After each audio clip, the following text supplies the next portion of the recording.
but it needs to be more. And a nice lead left hook sends his opponent into the canvas face first. And I cannot imagine Ginoak getting up from this, and he falls back down. Sa video na ito ay pag-uusapan natin ang malakas na pambato ng Misamis Oriental sa mini flyweight division.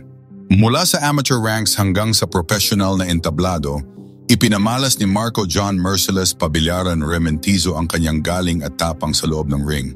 Ipinanganak sa Cagayan de Oro City, Misamis Oriental, ang southpaw na boksingero ay nagtala ng isang karera na puno ng matitinding laban, mga pagsubok at pangarap na maabot ang rurok ng tagumpay.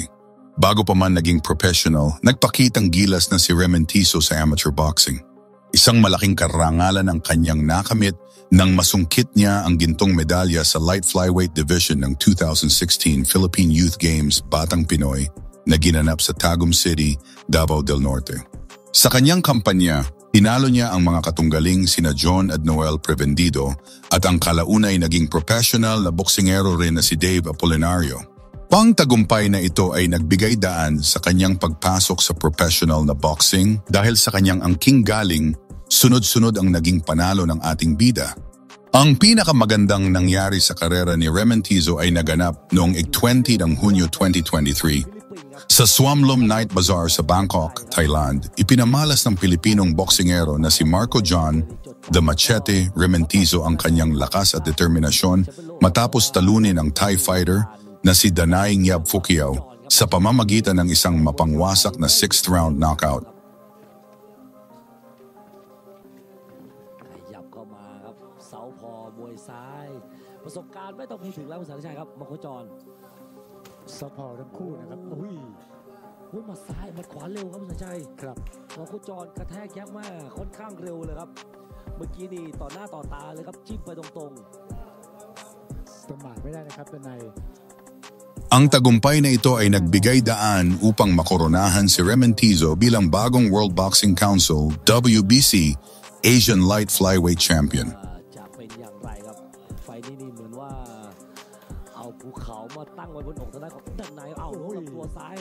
Si Rementizo ay pumasok sa ring na may layuning patunayan ang kanyang kakayahan sa international na entablado.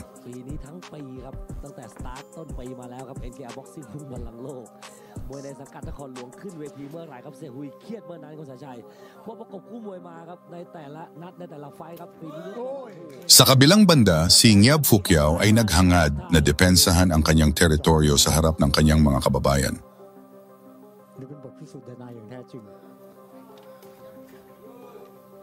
Ang mainit at palaban na sagupaan ang naganap sa pagitan ng dalawang boksingero mula sa unang round.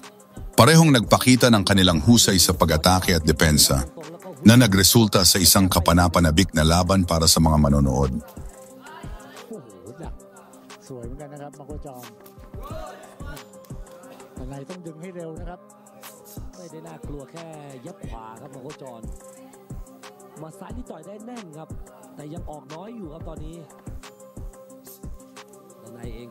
Sa pagtungtong ng ika-6 na round, nagawang makahanap ng butas si Rementizo sa depensa ni Ngiab Phukiao.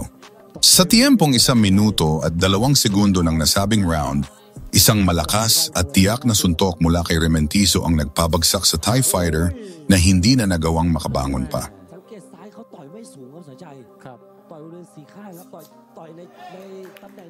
Agad na itinigil ng referee ang laban at idineklara si Rementizo bilang panalo sa pamamagitan ng knockout. Ang pagkapanalo ni Rementizo ay hindi lamang nagdagdag ng isa pang kampeonato sa kanyang pangalan, kundi nagpatibay din sa kanyang posisyon bilang isa sa mga nangungunang boksingero sa light flyweight division sa Asia.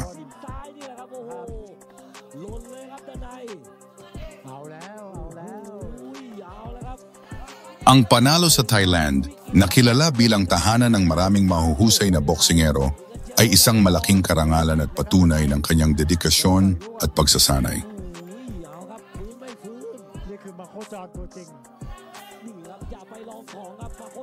Ang labang ito ay isang mahalagang hakbang sa karera ni Rementizo na nagbukas ng mga pinto para sa mas malalaking laban sa hinaharap, kabilang na ang posibleng pagkakataon na lumaban para sa isang world title. Ang kanyang panalo ay muling nagbigay karangalan sa Pilipinas sa larangan ng boxing. อัครพลยกครับในพยายามเบียดเข้าไปครับปักคอโอ้โหช็อตไปดื้อๆเลยครับด้านในสายต่อยลำตัวหมัดนี้ครับนับถึง5ครับการธนวัฒน์โอ้เกิดอะไรขึ้นครับคุณธนชัยโอ้โห Matapos ang matagumpay na laban ng ating bida sa knockout artist na pambato ng Thailand, muling pinatunayan niya ang kanyang husay at lakas matapos patumbahin ang Thai fighter na si Jinawat Rienpith sa kanilang laban noong ang ika-31 ng Agosto 2023. Ginanap ang sagupaan sa Space Plus Bangkok RCA sa Bangkok, Thailand, kung saan ipinakita ni Rementizo ang kanyang pamatay na forma na nagresulta sa isang technical knockout na panalo sa ikalawang round pa lamang. A classic southpaw against an orthodox. So watch for both fighters trying to fight for the lead leg. Ang laban ay bahagi ng boxing event na Roar of Tigers na inorganisa ng Highland Boxing Promotions. Nice jab to the body landed by Marco John. Para kay Rementizo na tubong Cagayan de Oro, isa itong mahalagang laban upang ipagpatuloy ang kanyang momentum matapos ang mga nagdaang panalo at upang patatagin ang kanyang pangalan sa international boxing scene. You need to control the range. If the smaller fighters controlling the range, then you're not going to have a good time in there. But Marco Jones just doing a Bagamat inaasahan ang isang mainit na bakbakan sa pagitan ng dalawang palaban na boksingero, naging mabilis ang mga pangyayari na pabor sa Pilipino. Nagsimula ang laban sa pagpapakiramdaman ng dalawang fighter. Parehong nagpakawala ng mga suntok at sinubukang kontrolin ang distansya. a nice left hand landed by Karaniwan sa mga ganitong laban sa teritoryo ng kalaban, agresibong sinubukan ni Rienpith na magpakitang gilas sa harap ng kanyang mga kababayan. with that jab. Gayunpaman, nanatiling kalmado at kalkulado si Rementizo, nag-aabang ng tamang tiempo upang magpakawala ng kanyang malalakas na kombinasyon. Sa pagsisimula pa lamang ng ikalawang round, hindi na nag-aksaya ng panahon si Rementizo. Sa loob lamang ng 41 segundo, nagpakawala siya ng isang malakas at sunod-sunod na atake na hindi inaasahan ni Rienpith. Isang matinding kombinasyon ng mga suntok ang nagpatama sa Thai fighter na naging dahilan upang siya ay bumagsak sa lona. Right hand as I said that.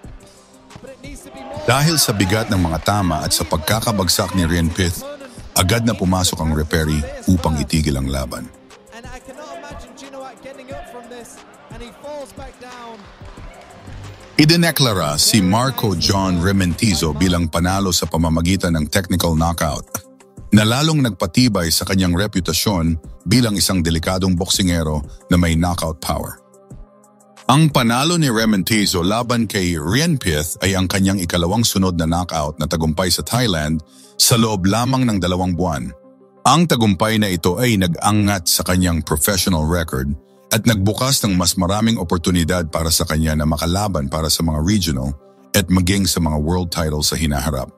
Para sa mga taga-subaybay ng boxing sa Pilipinas, ang panalo ni Rementizo ay isa na namang karangalang nagpapakita na buhay ang boxing sa bansa.